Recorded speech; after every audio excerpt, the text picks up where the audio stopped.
Some people wake up and feel like the weight of the world has already been sitting on their shoulders overnight. They haven't spoken to anyone, haven't checked the news, haven't even left the bed. But already, it's heavy. If you're an empath, you know this feeling. You feel everything, your environment, other people's moods, their wounds, their hidden anger, even if they never say a word. You walk through life like a radio antenna, picking up everyone else's frequency and forgetting your own. We live in a world that celebrates noise, constant alerts, loud opinions, unprocessed trauma and speed. So if you're the quiet observer, the feeler, the emotionally intelligent one, you often feel like you're the one doing it wrong. And then comes the guilt. The guilt of wanting space, of needing to cancel, of setting a boundary, of cutting off a toxic friend, or worse, a parent. The guilt that maybe you're the problem. But what if the real problem is the system that told you to feel ashamed for protecting your peace? Carl Jung said something that can shift your entire perspective. The privilege of a lifetime is to become who you truly are. But here's the thing. Empaths spend years becoming what others expect of them. Fixers, healers, listeners, emotional sponges, often to people who don't even ask how you're doing. And we stay in these patterns because we were trained that it's rude or selfish to walk away. We were taught that respect your parents means tolerating emotional abuse.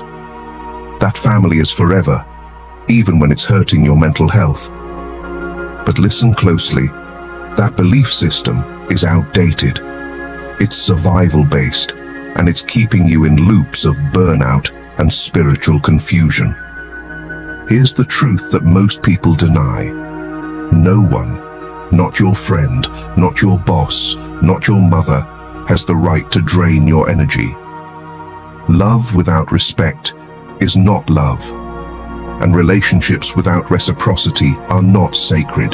They are soul traps.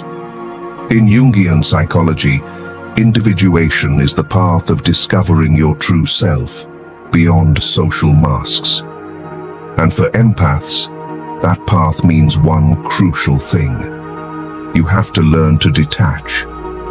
Detach from roles, from guilt, from shame, from the idea that being a good person means self-abandonment.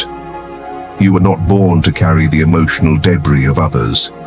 You were born to transform.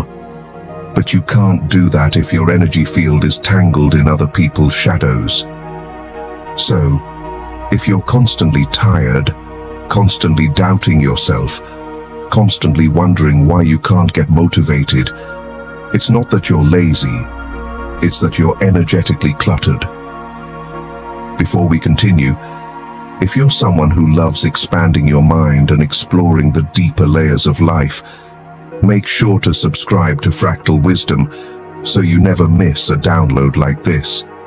Stay until the end of this video, because we're going to unpack how detachment, shadow work, and a little bit of strategic selfishness can unlock your purpose. Let's talk about something no one really warns empaths about. Being good can destroy you. We're conditioned, especially if you're sensitive, intuitive, or emotionally aware, to believe that goodness means self-sacrifice, that your strength is in how much pain you can hold, how long you can stay in a relationship that doesn't feel good, how much you can tolerate before you finally break down. But Carl Jung was clear. When we deny our instincts, our shadow takes over. The shadow is everything you repress, your anger, your grief, your desire to walk away from people who misuse your kindness. And when you ignore it, you don't transcend it. You become it unconsciously. That's why so many empaths explode after years of being nice, they burn out, or snap, or spiral. Not because they're weak, but because they were never taught that their needs matter. So let's say it clearly. You have a right to walk away. From your friend who only calls when they're in crisis, from the family that mocks your sensitivity, from the partner who guilt trips you into emotional labor every day. This isn't selfish, it's sacred. In fact, healthy detachment is the highest act of self-love an empath can practice. Carl Jung emphasized individuation, the lifelong process of becoming your true self, as the only way to inner peace. But individuation doesn't happen in people-pleasing. It doesn't happen when you're consumed by guilt because someone told you that cutting off family is heartless. Not everyone is meant to go with you on your healing journey. Some people were part of your wounding. Some relationships are contracts meant to break when the lesson is learned. And guilt is just a low-frequency emotion programmed into you to keep you obedient. It's not moral, it's mental control. Same with shame. These are energetic toxins. You don't need to heal through them, you need to release them. And here's something even more liberating. You're allowed to care less. Not about life, not about your dreams, but about other people's opinions, about who misunderstands your silence, about disappointing those who benefited from your lack of boundaries. Jung said, shame is a soul-eating emotion. And he was right. It devours your drive, it stifles your fire, and it turns motivation into fear. So the solution? It's radical, it's powerful, and it works. You start caring more about your energy than your reputation. You stop explaining yourself. You stop rescuing people who don't want to grow. You stop believing that your worth is in your ability to be endlessly available. And something magical happens. Motivation returns. Not forced, not fabricated, just natural. Because suddenly, there's space. Space for your voice, for your vision, and for your actual mission. And now that we've pulled the guilt up by the roots, what do we plant in its place?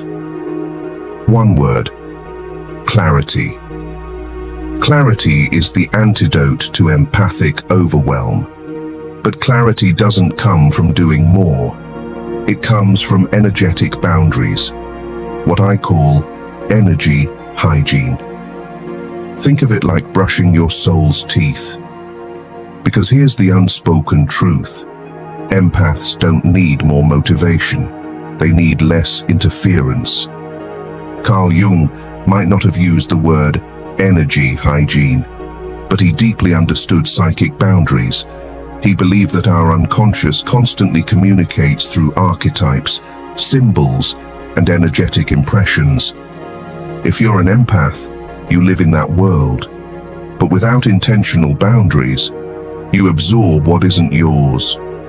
Other people's fears, collective anxiety, the emotional sewage of a toxic ex still lingering in your aura months later. And that's not poetic. It's energetic law. Here's something not everyone knows about. Not all energy is sacred. Some of it is sticky, parasitic, manipulative, and deliberately distracting, especially from people who've never done their inner work. And if you're sensitive, open-hearted, and spiritually awake, but unprotected, you're the perfect host. That's why clearing your space is not optional. Take inventory. Is your phone a portal for panic? Are your DMs a dumping ground? Is your apartment full of items from someone who hurt you, but you never threw away? Do you sleep next to a person who secretly resents your glow? Every object, every conversation, every room holds frequency. And frequency is either lifting you or looping you. Jung taught that the unconscious is a vast reservoir, but you must descend into it with awareness. Empaths do this unconsciously all the time. They feel deeply, but often forget to ask, is this mine? Here's a practical start. Burn the letter. Block the number. Clean your space with music and intention. Meditate with no goal other than releasing what doesn't belong. Use this mantra. If it drains me, it doesn't deserve me. And now, the most radical thing of all. Start saying no without explanation, even to your mom, especially to the one who always says, "After all I have done for you." Empaths are often programmed to equate love with suffering. That has to end, because if your light is real, and it is, then you're here to create, build, heal, innovate, share. That takes energy, focus, and unapologetic detachment. And no, this isn't cruelty, it's clarity. You're not being mean by protecting your mission. You're just no longer volunteering to be someone's emotional landfill. So don't try to fix everyone. Fix your frequency. The right people will align when you're no longer in survival mode from other people's chaos. You were never meant to be small, but they made you believe that being kind meant being quiet, that being empathetic meant being available, that being spiritual meant being self-sacrificing. That was programming, conditioning, a system designed to keep you useful, but not powerful, because a powerful empath, that's rare. That's dangerous to the status quo, and that's exactly what you're becoming.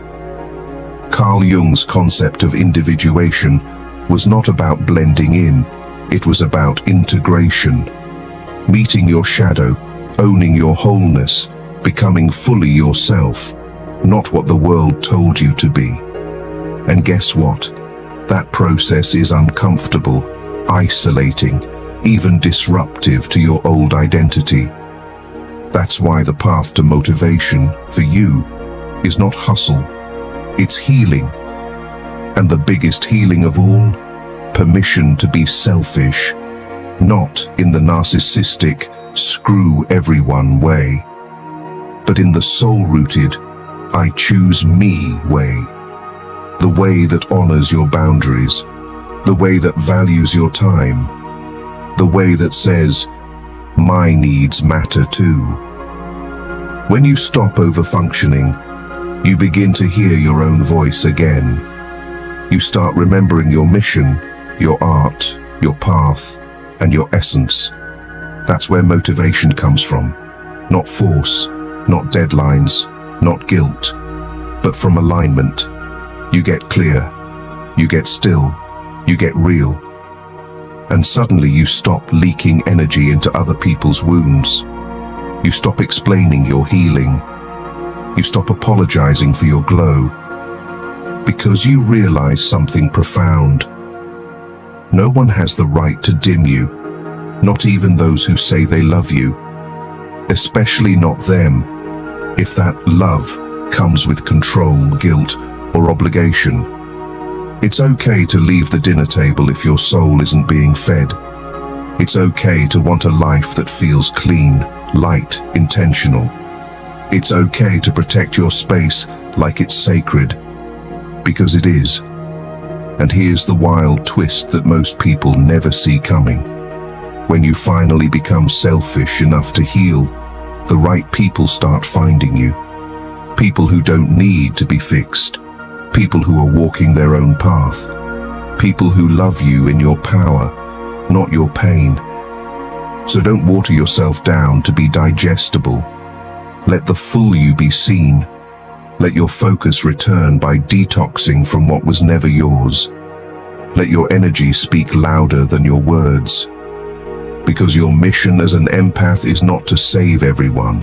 Your mission is to stay clear, stay sovereign, and become the lighthouse. And the lighthouse does not chase ships. It stands tall, steady, and powerful. Some ships find their way, others crash. That's not your responsibility. Yours is to shine. If this message felt like medicine for your soul, don't keep it to yourself. Hit subscribe so you never miss a moment like this, and leave a comment below. Let's talk about what you're walking away from and what you're walking toward. This isn't just a channel. It's a space for deep feelers who are finally choosing themselves,